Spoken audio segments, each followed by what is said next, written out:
right, good afternoon. Thank you all for joining us here today for this important announcement and campaign that we're launching, community-wide campaign we're launching today. November signifies the official start of the holiday season. And this year, like every year, we are wishing you and your family a happy and healthy holiday season. Today we are announcing a community-wide campaign that we're calling Keep Your Holidays Healthy, and urging county residents to get the flu vaccine and the COVID booster. This is truly a community-wide effort comprised of government, business, and health organizations. Joining us here today is Rochester Mayor Malik Evans, Monroe County Public Health Commissioner Dr. Michael Mendoza, Mark Cohen, the Chief of Staff at the Greater Rochester Chamber of Commerce, Dr. Mike Apostolakis and Dr. Robert Mayo, the Chief Medical Officers at the University of Rochester Medical Center and Rochester Regional Health, respectively.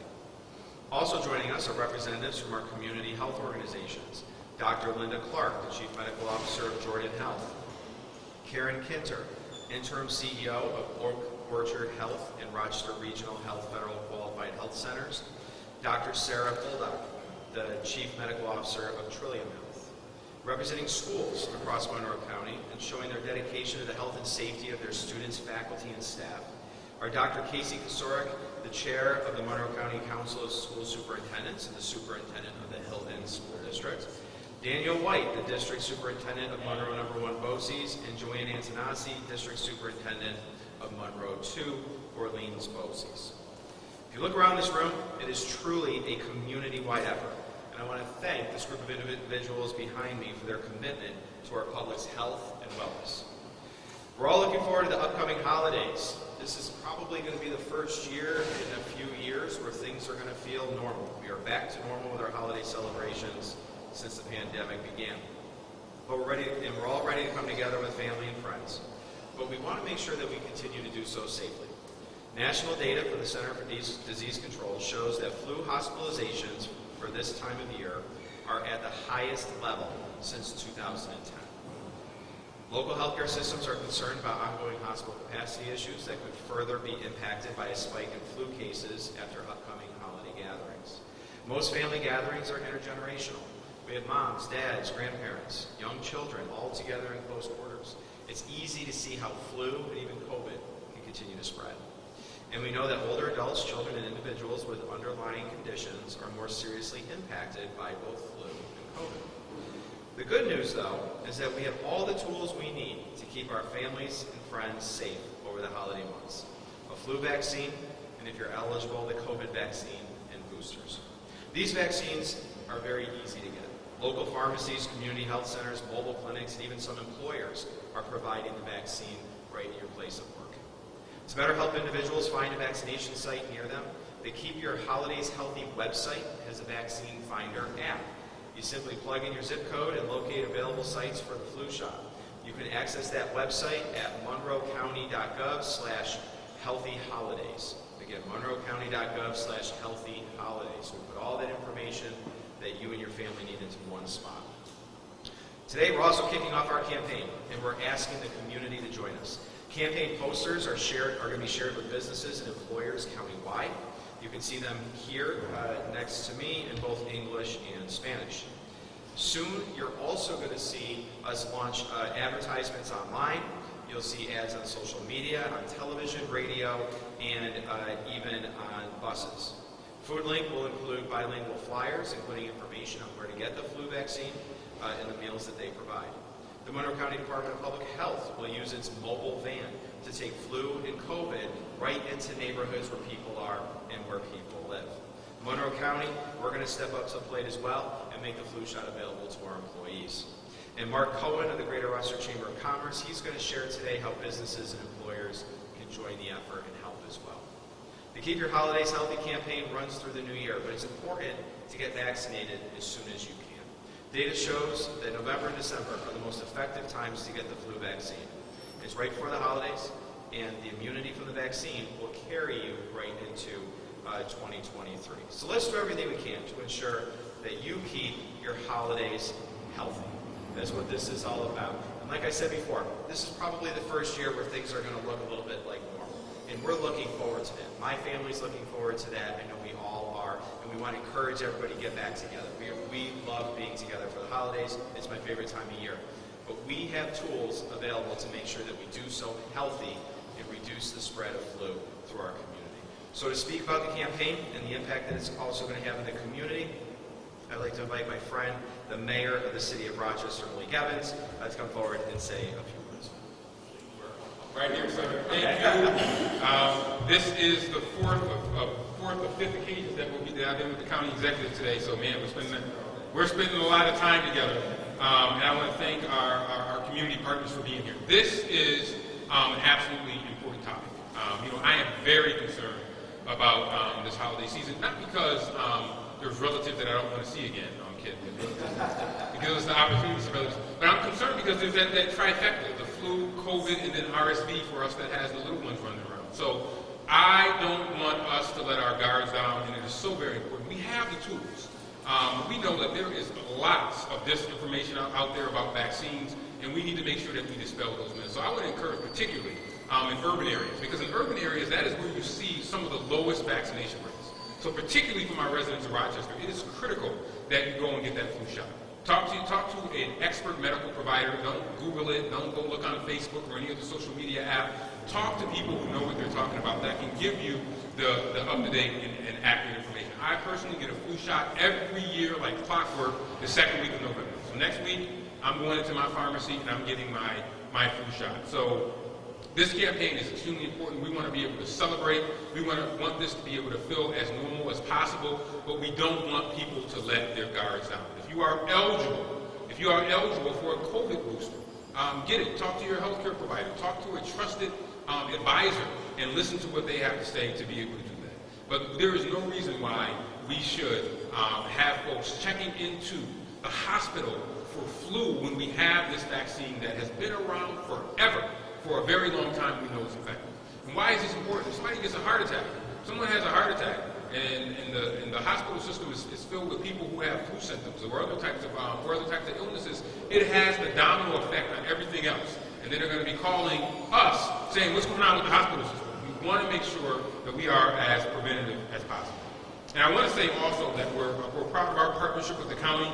On November 15th, the city and the county health departments are going to resume our practice of hosting COVID vaccine clinics at city facilities by hosting a clinic from 9 a.m. to noon at Edgerton Community Center. So we want to encourage Rochester residents to come and take that vaccine if they're eligible on November 15th. These clinics are extremely important. And since when the pandemic first started, we had 250 clinics and dispersed over 10,000 doses. So I want to thank Dr. Mendoza and the county executive for all their leadership, along with our health systems for all the work that we did. But if I can underline anything, I would say again, let's make sure that we go get those vaccines and that we have a very, very healthy and celebratory holiday season by doing the right thing. So let's keep our holidays healthy. Thank you, Mr. County Executive, for your leadership on this, and let's make sure that we do the right thing. Let's not wait till the end of December to go get those flu shots in the arm. Let's do it in the next 2 weeks to make sure that we have this immunity and that you'll be able to enjoy all the turkey and all of the fixings this coming holiday season. So thank you. All right, and next up to speak is someone you've heard a lot from when it comes to vaccination and the importance of keeping our families healthy and safe. My Commissioner of Public Health, Dr. Michael Mendoza.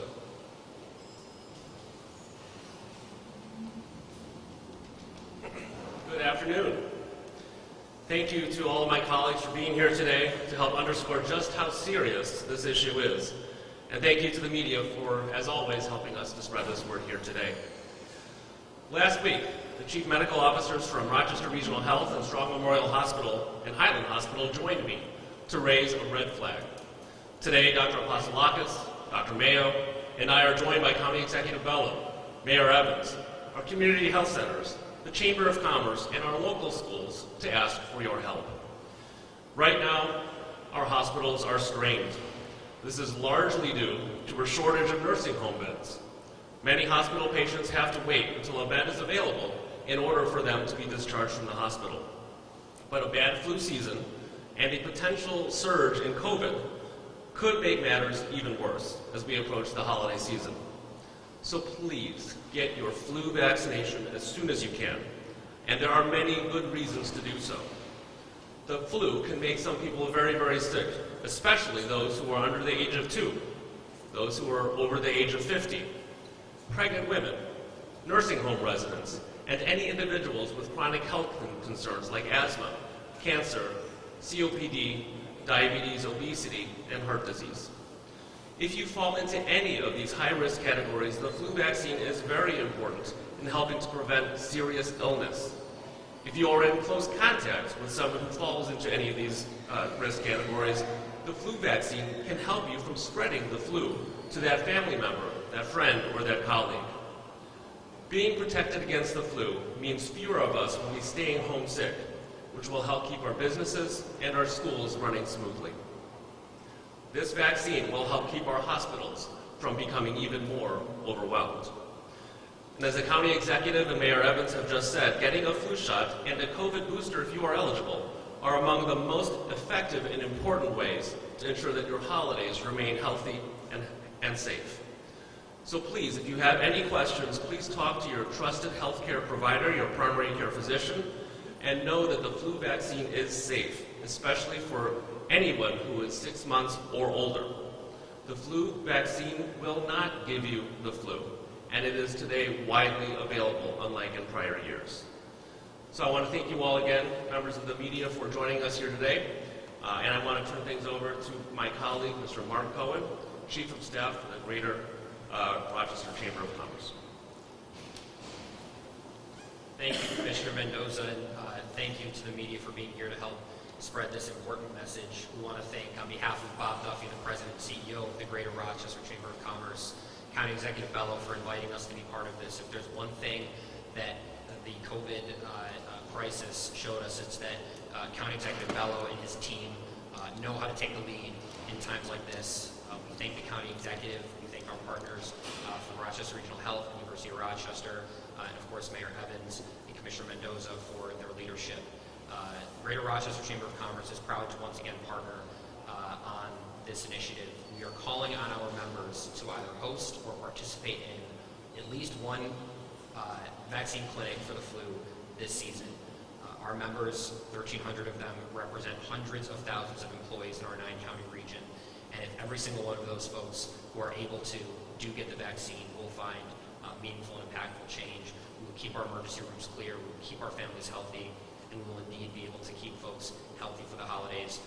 Once again, on behalf of Bob Duffy, I want to thank County Executive Bello, the Mayor, Commissioner Mendoza, and our partners in the healthcare industry here for making this a possibility, for partnering with the Chamber of Commerce, and for ensuring that we keep our city, our county, and our region as healthy as possible. So with that, I turn it back over to County Executive Bello and thank him once again for his outstanding leadership on this initiative and many others over the last years.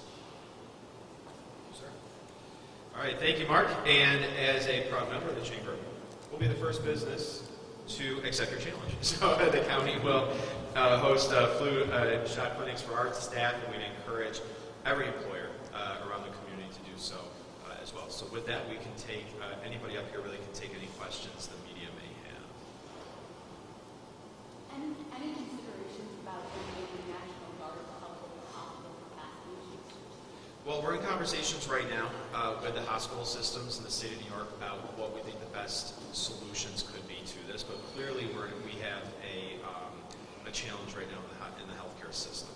It's a challenge that's not unfamiliar to us. We dealt with this and talked a lot about this last year with the hospital systems, and that we have what are referred to as ALC patients that are in the hospital and acute care bed settings that really need to be discharged to a nursing home. We have empty nursing home beds, but we just don't have the staffing as a community and the resources to be able to move those patients into the proper setting of a nursing home. And what that leads to is overcrowding at hospitals and beds that need to be available for acute care patients that are not. So it's something we're working through. The National Guard is that's not something that's on the table right now, but we're clearly in conversations on what to do next. Yeah.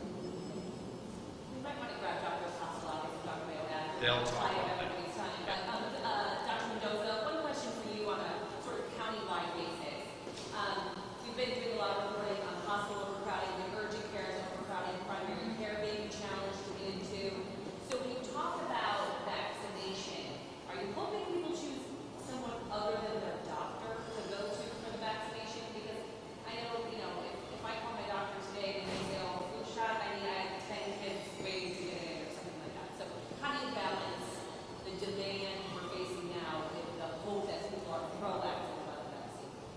So you raise a really good point. The supply for vaccine right now far outpaces the demand.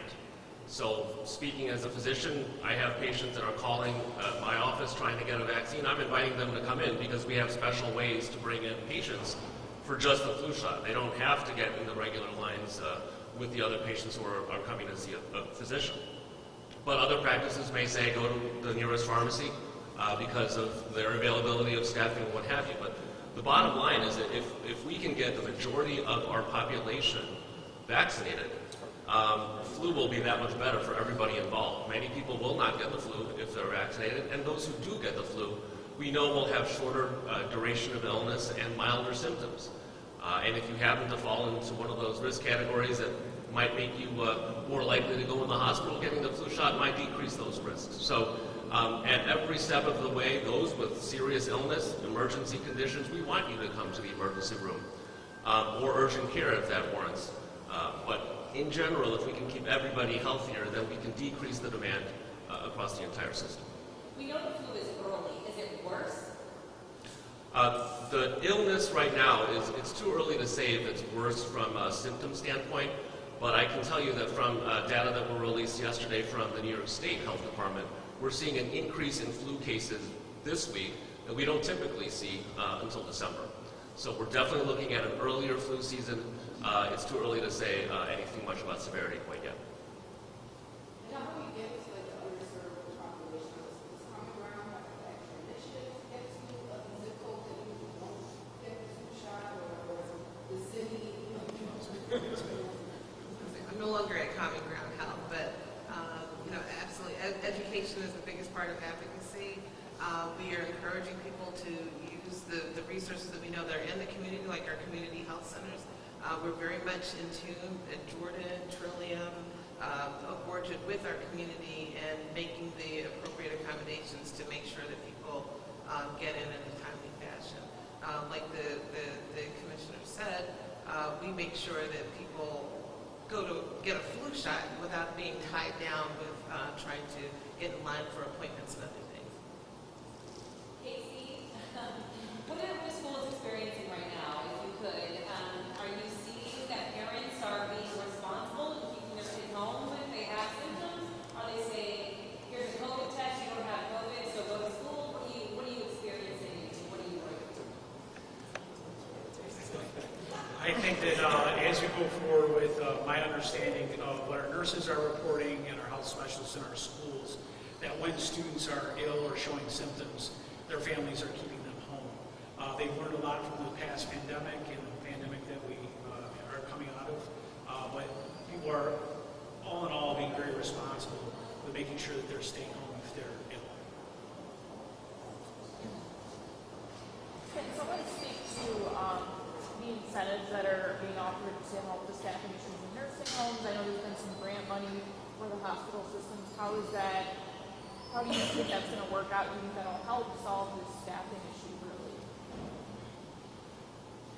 I think it's probably we can talk about the nursing home maybe afterwards Okay. if you need to. But what I can tell you is that it's okay. We can actually talk about it now. It's fine. We had proposed a program called the TC3 program, working with our hospital systems, our nursing homes through FLIPS to use American Rescue Plan dollars, which was given to the county just for this purpose, to respond to the COVID crisis and the health challenges our community faces. So I presented that as part of our American Rescue Plan dollar package to the county legislature. We're hoping for adoption in November. And really what that program does is a couple of things. First is it helps provide funding to our nursing homes to be able to train their staff, right? So when people come up, they need to be CNAs, LPNs, RNs are in high demand throughout the community. This would help pay for that training, take the burden off the nursing homes, take the burden off the employee, the applicant for the job. And we have a great partnership with MCC through the Empower program that would help provide that training. The second thing that those dollars do is it helps to, again, like you just said, it's like a grant to the nursing homes to help underwrite the expense then of taking those patients into the nursing homes that right now are financially strapped, right? And they've just gone through a very tough couple of years. There's financial hardships across the systems, and this would help them pay to be able to move those nursing home residents back into the proper facilities. Those are all sort of long-term solutions to an immediate problem. Not really, and that's why the county legislature needs to approve the American Rescue Plan package that I submitted to them several weeks ago. The payments to nursing homes, those are contracts that could be negotiated very quickly, and that would then help us be able to utilize existing capacity that exists in nursing homes. Training staff, yes, that's more of a midterm, long-term to provide more staffing, but there are nursing homes throughout the community, which we know there are, that probably do have that capacity. They just don't have the financial wherewithal to take additional residents. This is that opportunity for them to be able to take those residents. So, that would be a good short-term solution. Thank you. Thanks, everybody. All right, thank you all. Appreciate it. I'll see you again.